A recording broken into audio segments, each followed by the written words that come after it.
أعوذ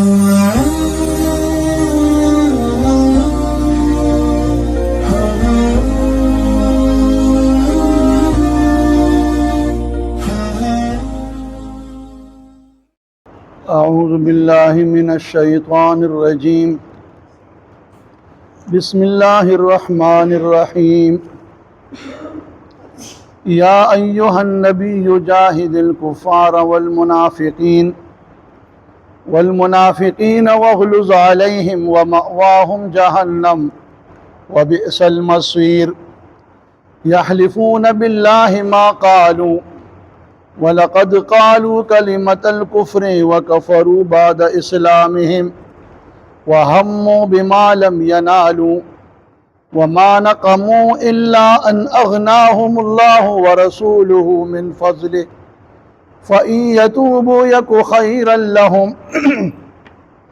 وإن يتولوا يعذبهم الله عذابا أليما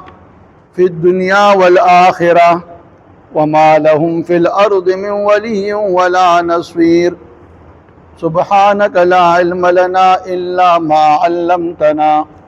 إنك أنت العليم الحكيم. د دین اړوند آیاتونو مبارک کې الله تعالی جل شانه عم نواله اول د منافقانو بد خصلتنا بد کارونا د مسلمانانو خلاف تصادشونا او بیا داغي د سزا بیان وشو. ورپسې بیا د مؤمنانو سړو د مؤمنانو د خذو خصفات بیان شو او بیا داغي د پاره اخروی صلا نعمتونو او اجر ثواب چې د جنت او د جنت د نعمتونو په شکل کې دي داغي ذکر وشو. اوس ورپسې بیا په دې آیاتونو کې اول نومبني الله خپل پیغمبر ته د کافرانو او د منافقانو سره د جهاد ذکر کیا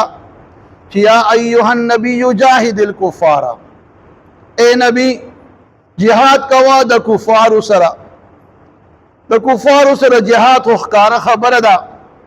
چې هغه په توره باندې دی. کافرانو ته به اول د اسلام دعوت ورکولی شي، که اسلام قبول کو ډیره ښه ده، کنی بیا به جزیه مطالبتی کیږي، که جزیه ادا کړه وی منله خو ډیره ښه ده. خدا د اهل کتاب مبارک دی، د مشرکین مبارک د جزیه ذکر نشته. او بیا که دغه هم نه کوي نو بیا جهاد دی په توره سره. ورپسې دلته ذکر کیږي والمنافقین، الله اے نبی د منافقانو سره جهاد وکا. منافقان هو هغه خلق دي چې ظاهر کې اسلام ظاهر ای او په لکه کفر دی او د اسلام خدا ښکارا حکم دی چې معامله به په ظاهر باندې کیږي،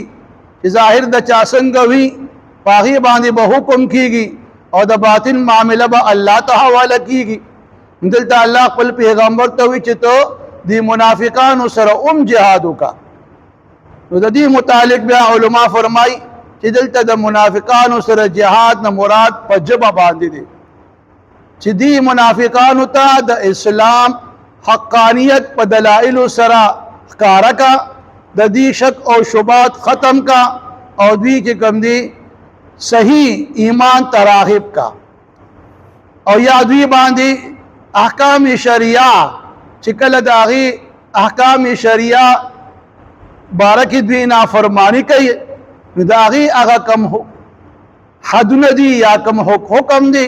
پای کې دوی سره رعایت او نرمي مکوا. الله وغلظ علیهم، دوی باندې سختی کوا. او سختی نه مراد دل دغه دي چې د احکام شریعه باندې کله دوی عمل نه کوي نو باقاعده دوی له پاغي باندې سزا ورکوا. ومأواهم جهنم، او د دې کافرانو منافقانو ټکانه جهنم دی، اخروی سزا د دې دغه ده. وبئس المصير، او دا جهنم سبت زیدی د وتلو. اوس ورپسې آیت مبارک کې مفسرین حضرات فرمایي چې د دې منافقانو دا خصلت او دا قبیح عادت چې دی با په خپل مجالسو کې د الله او د الله د پیغمبر بارکه ګستاخانه خبرې وکړي چې داغي اطلاع وکړه د الله پیغمبر ته ملو شولا نو دوی برال او د دروغو قسمونه به وخوړل. دغه شان په غزوه تبوک په موقع کې د الله پیغمبر چې کله خطبه ولستلا او پاغي کې د منافقانو بدحال او داغي بد انجام ذکر کو، یو منافق جلاس بن سوید هغه چې دا کله خطبه اوریدلا او بیا خپل مجلس تراغه خپل ملګرو سره هغه سره کېناستل، نو دا خبره د خلینو اوتلا کدا پیغمبر رښتیا وای نو مونږ به د خرونه زیات بدتر یو. دغه د یو صحابي دی عامر بن قیس رضی الله تعالی عنہ، هغه د دې منافق دا خبره چې کله اوریدا نو جواب کې ورته وی چې د الله پیغمبر وینا رښتیا ده او یقینا تاسو خلق داسي چې د خرونه زیات بدتر او حقیر او سپکیه. او بیا عامر بن قیس دا خبره د الله پیغمبر تمروړه چې دغه شان پلاکی منافق دا خبره وکړه. د الله پیغمبر هغه منافق جلاس بن سوید را طلب کو او ورته چې تا دا خبرې کړې دي،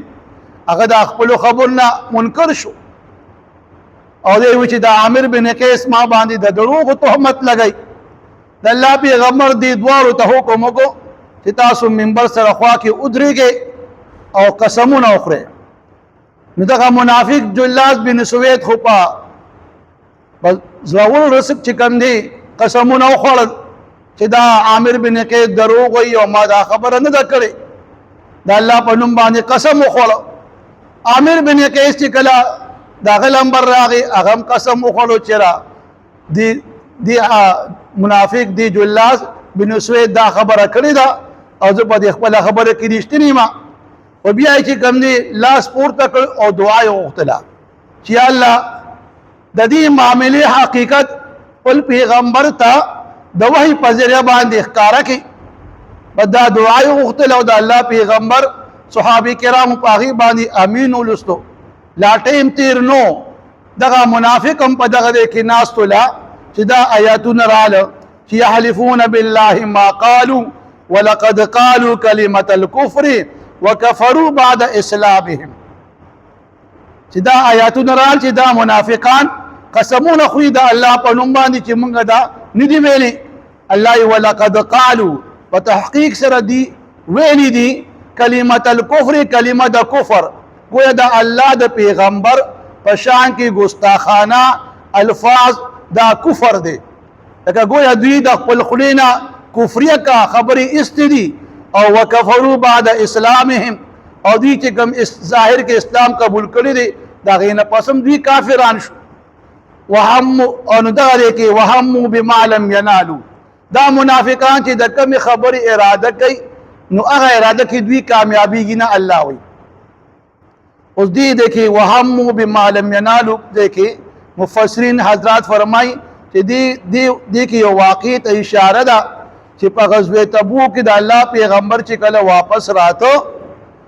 نو یو 12 منافقانو دا سازش وکړو چې د شپې په تیاره کې د الله پیغمبر کله د غاټې سر ته وخیزي نو موږ واپس بر لاړ شو او د هغه د بر ځای به وګرځو سور لینا بس مړ بشي. چې کله دوی دا اراده وکړه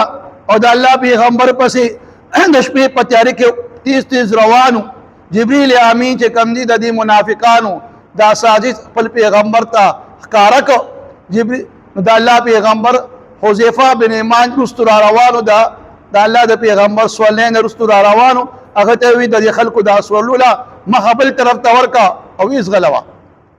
او به وته فرما چې اے حذیفه بن یمان تا دا خلکو په جندل چې دا پلانکی منافق دی.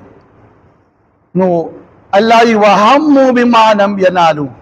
دغه منافقانو کم سازش کړو، کم قص اراده کړو، پاغي کې دوی کامیاب نشو، هغه مطلب دوی ته پلاس کې را نغی. او دریم بیا وما نقموا الا ان اغناهم الله ورسوله من فضله. اوس د دې منافقانو الله وی چې دوی دا کم مؤمنانو سره کم سلوک کیا د الله پیغمبر سره کوم رویه ساتي او د الله پیغمبر لا داغه د احسانات کوم بدله ورکي نو الله وما نقمو نه د دوی دا بدله ورکول مگر دا چې الله او د الله پیغمبر دوی په خپل فضل غنیان او مالدار کړل گویا د الله د پیغمبر مدینه منوره ته دراتو نمخ کې دا خلک ډیر زیات غریبانانو او ډیر په قرض په حالت کې جون تیرو ډیر مقروض مو او ډیر سخت جون دي تیرو د الله پیغمبر چې کله راغی مدینه منوره ته او داغي دا الله پیغمبر دعا غوښتله چې الله د مدینه پارسس کی برکت نازل کړي نو هغه مدینه کې بیا برکتونه نازل شو فصلونه به ځا خکېدل کجورم بیا دې ذات خکېدلې او دا خلک چې کم ډیر مالدار شو او یا دغه شان د جلاس بن سوید یو غلام چا وجلو د الله پیغمبر داغه په دیت کې دله 12,000 درهم ورکړل نو دیم ډیر مالدار شو نو الله وی دوی ته د الله د پیغمبر د طرفنا ډیر احسانات وزر شوی دي او د دې حالت ډیر بدل شوی دي خو باوجود دی چې کم دی داغه احسان بدلا په برای سره ور کوي د الله پیغمبر خلاف سازشونه کوي د مؤمنانو خلاف سازشونه کوي نو بیا الله چونکه غفور رحیم ذات هر چاته د توبې دروازه کولو پریخي دا الله فرمای فإن يتوبوا يكن خيرا لهم پس که دوی توبه واستلا نو دا د دوی په حق کې بهتره دی که دا منافقت پریښودو صحیح مؤمنان شو الله به دغه منافقت معاف کړي نو چې کله دا آیت راغی نو دی جلاس بن سوید دی فورا چې کوم دی ودرېدو او اقرار وکړو چې د الله پیغمبره د عامر بن قیس چې سوی دی رښتیا وای او ما دا خبرې کړې دي خو زه اوس چې کوم دی توبه وباسم ځکه چې الله ماته د توبې چې کوم دی دروازه کولو پریښې ده او د توبې حق ماته راکړه که دوی توبه وباسي نو دا دې دپاره بهتره ده نو توبه وایستله او د الله پیغمبر داغه توبه منظوره کړه او د هغې نه پس وي د هغه حالت هم بیا صحیح او صحیح مسلمان چې کوم دی بیا وفات شوی دی نو الله وی فإن يتوبوا يكن خيرا لهم که سړی هر ګناهګار شو خو که توبه وایستله نو دا توبه د هغه دپاره ډېره بهتره ده الله یې دغه ټول ګناهونه معاف کوي او که فرق بیا توبه نه وباسي ګناه پسې ګناه کوي او ګناه نه رستو کېږي نه او توبه هم نه وباسي او په دې ګناهونو کې مړ شو والله وی وإن يتولوا که دې خلکو بیا مخ واړو دومره رعایت باوجود بیا هم توبه نه وباسي يعذبهم الله عذابا أليما دوی لبا عذاب ورکی الله عذاب درناک فی الدنیا په دنیا کې دوی لبا الله عذاب ورکی د دې منافقانو دنیا کې دا عذاب دی چې دوی سره هر وخت په کې د خپل منافقت یره وا چې اسې نه زمونږ دا منافقت ښکاره نشي او دا مؤمنان چې کوم دي مونږ باندې حمله ونه کړي او زمونږ جان او مال چې کوم دي هغه تباه او برباد نشي نو دا یره به سره هر وخت کې وا او ذلیل او رسوا به نو دنیا کې د دوی دغه ذلت او رسوایی ده والآخرت او بیا چې کوم آخرت کې د دې سزا ده اخو جهنم اور دی او هغه بیا د منافقانو د ټول خطرناک په جهنم کې کومه طبقه ده کوم مقام دی هغه د منافقانو دی الله یما لهم فی الارض من ولی ولا نصير او نه به د دې خلقو د پاره په ځمکه کې په دنیا کې څوک حمایتي څوک دوست به نه وي ولا نصير او نه به څوک مددگار وي چې دنیا کې د دوی دوست او حمایتي نه وي نو آخرت خو بیا روشتنه الته خو بیا د دوی او مددگار نشته الته خو بیا نورم په عذاب کې گرفتار او مبتلا شي یا ایها النبی اے نبی جاهد الكفار جهاد کا وعد کفار سرا والمنافقین او د منافقان سرا واغلظ علیهم او دوی باندې سختی کوا ومأواهم جهنم او د دوی ټکانا جهنم دی وبئس المصير او سب د ټکانه د جهنم د ورتلو يحلفون بالله ما قالوا دا منافقان قسمونه خو د الله پنوم چې ما قالوا چې موږ دا خبره نه ده کړې ولقد قالوا وتحقيق سره دوی ویل دي کلمه الكفر کلمه د کفر دوی ویل ده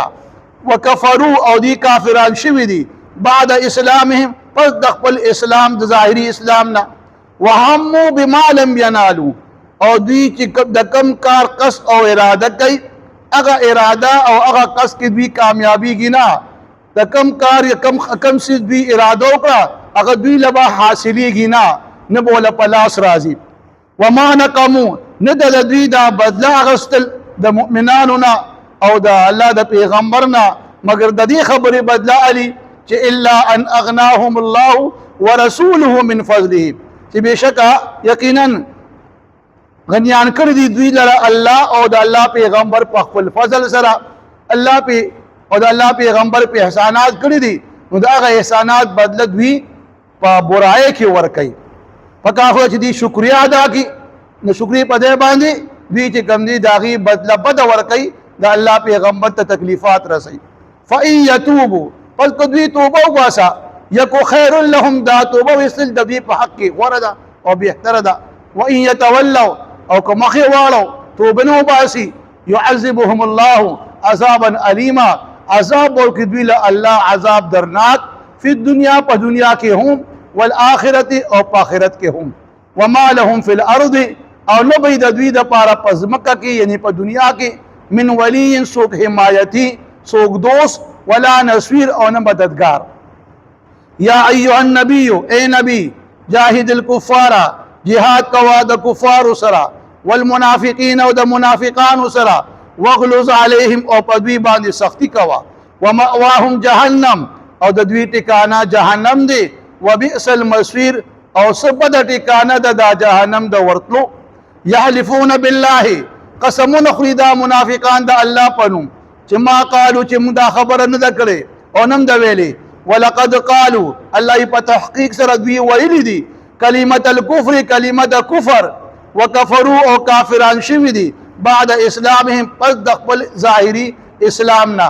وهموا بما لم ينالوا دوی چې د کم کار قصد او اراده کړی دا هغه دوی ته حاصله نشولا پلاس کې ولا هغه سيزرانه وما نقموا او نه دا بدلا غستل د دوی د مؤمنانو نه او د الله د پیغمبر نه مگر الا پدې خبره باندې بدلا اخلي چې ان اغناهم الله ورسوله من فضله چې غنیان کړي دوی لره الله او د الله پیغمبر په خپل فضل سره نو دوی داغي بدلا الټا برائی او بد کوي مؤمنانو سره فإن يتوبوا پس که دوی توبه واستلا د خپل منافقتنا یکو خیر لهم دا د دې په حق بهتر ده وإن يتولوا او که مخې واړو توبه نو باسي منافقت نه پریدي يعذبهم الله عذابا الیما نو عذاب ورکړي دوی لره الله عذاب درناک فی الدنیا په دنیا کې هم والآخرت او په آخرت کې هم وما لهم فی الارض